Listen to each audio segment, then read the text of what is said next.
पंजाब के खरड़ और रोपड़ का वर्ल्ड वॉर वन में क्या योगदान रहा, आज आप हिस्ट्री की बुक्स में तो नहीं पढ़ेंगे, लेकिन इस वीडियो में मैं आपको दूंगा सारी डिटेल। 1914 में शुरू हुई वर्ल्ड वॉर वन में यूं तो भारत के सारे राज्यों ने हिस्सा लिया, लेकिन 50% फौज पंजाब से आई, जिसमें आज हम फोकस करेंगे खरड़ और रोपड़ पर। खरड़ से कुल 2400 सैनिकों ने और रोपड़ से 2000 सैनिकों ने वर्ल्ड वॉर वन में हिस्सा लिया, जो कि उस समय के पंजाब के अंबाला जिले में सबसे ज्यादा संख्या थी। Europe, Africa, middle east, China और कई देशों में ये युद्ध लड़ा गया। और कैसे इन दो जिलों के लोगों ने हमारे देश का नाम रोशन किया, अब मैं आपको दूंगा कुछ एग्जाम्पल्स। सबसे पहला नाम आता है जमादार गुरमुख सिंह सैनी का, बड़ी गादरम गांव से।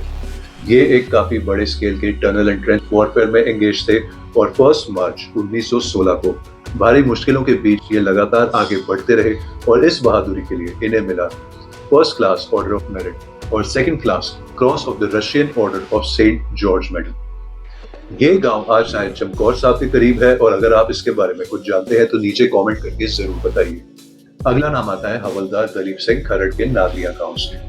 इन्होंने 17 नवंबर 1914 की रात को अपनी सैपर्स की टीम को दुश्मन की ट्रेंचेस में लीड किया और इस बहादुरी के लिए इन्होंने पाया second class order of merit medal. आपको नेटफ्लिक्स के पीकी ब्लाइंडर्स क्या शायद ये सीन याद हो कि वर्ल्ड वॉर वन के टनल एंड ट्रेंच सोल्जर की क्या रिस्पेक्ट की जाती। अगर हम अपने पड़ोस के दादा परदादाओं की कहानी सुने जो इस ही जंग का हिस्सा थे, शायद हमें ये कहानियां नेटफ्लिक्स पर देखने की जरूरत ना पड़े।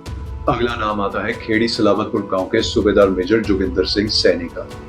इन्होंने 1915 में लूस की लड़ाई में ऐसे हालात फेस किए कि इनकी पूरी रेजिमेंट या तो घायल या तो शहीद हो गई और बचे तो सिर्फ ये और एक और ब्रिटिश ऑफिसर। इसी बहादुरी के लिए इन्होंने जीता second class order of merit और second class order of British India medal. So दोस्तों, इस वीडियो में बताए 3 बहादुर मेडलिस्ट या बाकी के 4400 सैनिकों के बारे या उनके परिवार या गांव के बारे आप कुछ जानते हैं? अगर हाँ तो नीचे कमेंट्स में जरूर बताइए। और पंजाब के इसी तरह के अनसुने किस्से और कहानियों को जानने के लिए मेरे पेज युवराज औलख को जरूर फॉलो कीजिए। सत श्री अकाल।